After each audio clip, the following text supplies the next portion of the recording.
everyone! It seems like the drama is starting again. And today's story isn't just a rumor, it's a full-blown media storm. Last week, dozens of sources simultaneously exploded with the news that Florentino Pérez will leave Real Madrid at the end of the season.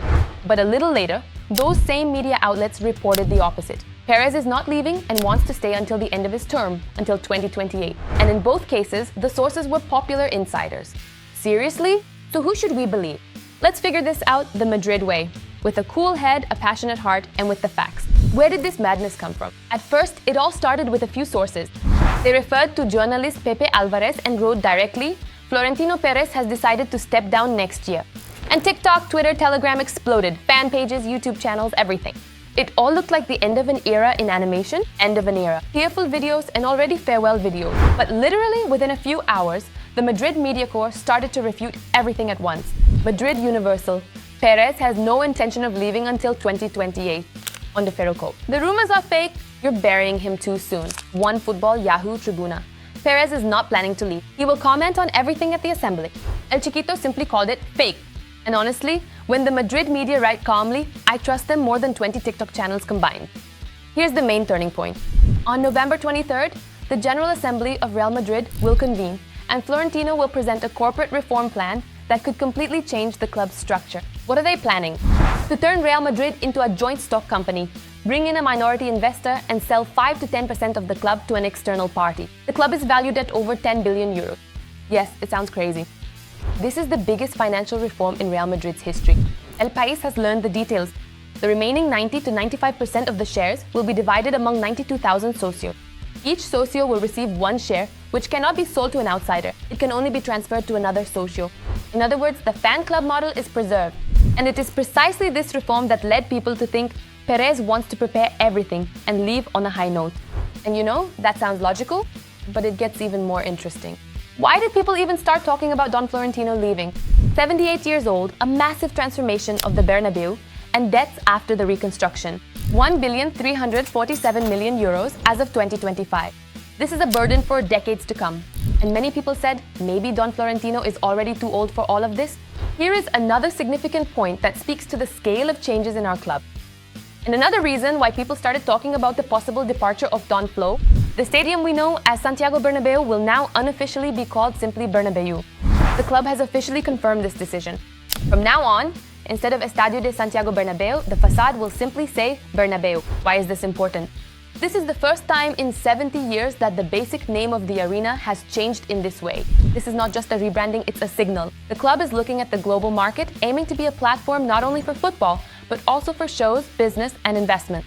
This is part of a major financial structural reform under Florentino's leadership. The stadium will become more than just an arena. It's a brand, an asset, a revenue machine. For us fans, this means the old Bernabeu has ended an era and a new one has begun. And even more rumors started to spread.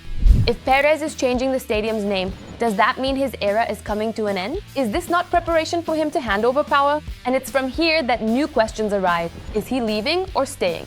But that's only half the story. Next, I'll tell you even more, and you won't have any doubts left about what's really happening. Who could replace Florentino Pérez in this position? Here's where the real sensation lies, something very few people know about. Real is not Barcelona and not Benfica. It's essentially a corporate monarchy.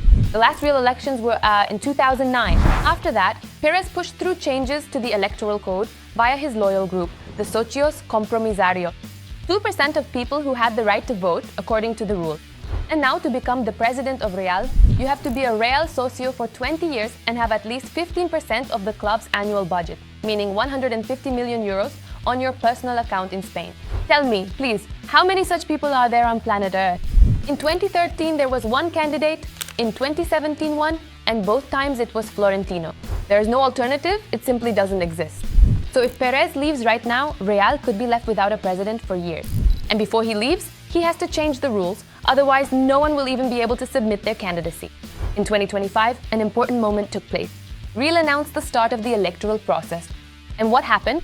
Not a single competitor. Florentino Pérez was re-elected until 2029, officially, without any opposition.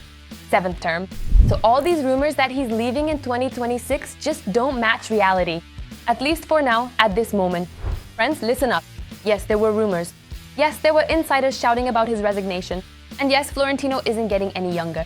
But the facts are absolutely solid. He is president until 2029.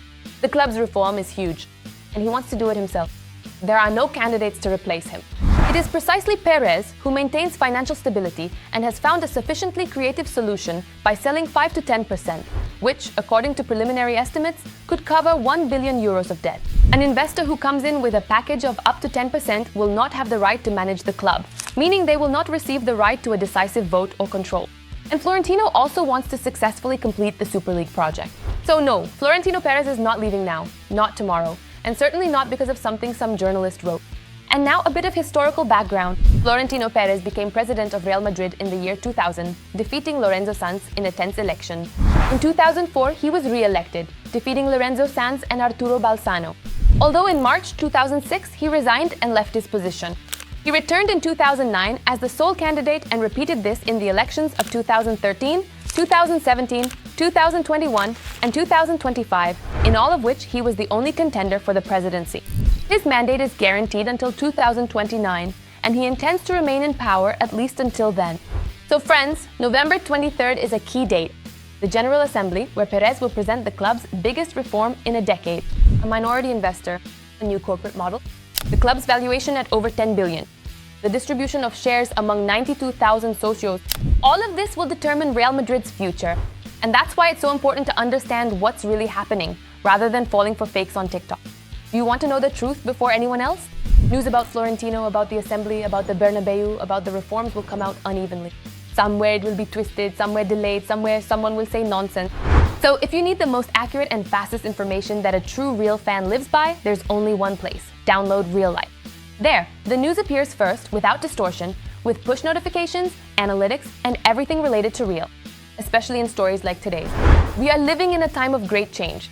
A new Bernabeu, a new club structure, new challenges.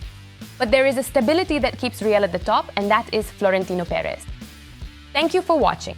Leave a like, let us know in the comments what you think about this situation, and subscribe to our channel. There's even more interesting content ahead. Hala Madrid!